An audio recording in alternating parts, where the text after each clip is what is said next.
Yo guys, I'm back with another setup for F122 and this is for the much requested wet setup for Portugal.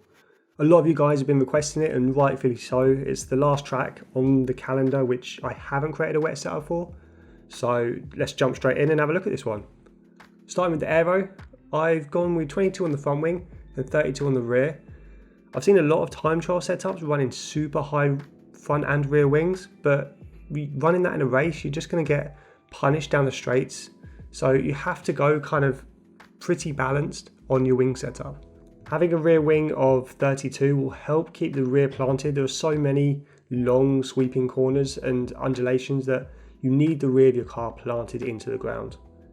And then for the transmission setup, go with 50-50 on both on and off throttle diff. This is the same as pretty much every wet setup we've created. For your suspension geometry, go right, left, almost as if it had been ripped out of a time trial setup, but you don't need to worry too much about tyre wear during the rain around Portugal, so this is the best way to go.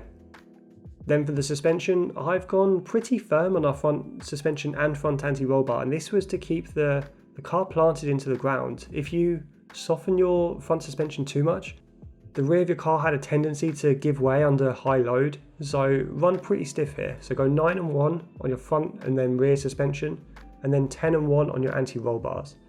And then bump up the ride height a little bit to 6 and 7, just to ensure you don't aquaplane. Then for your brakes, go 94% pressure, 50% brake bias. The lower pressure just helps kind of avoid locking up a little bit.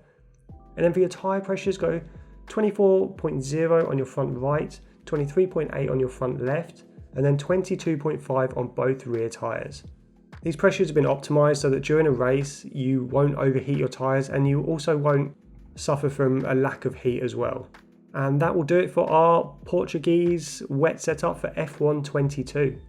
If you enjoy this setup, as always, hit that like button, leave a comment and subscribe as well. Doing all of those things just helps this channel grow and it helps other people see this setup. But for now guys, I will see you on track.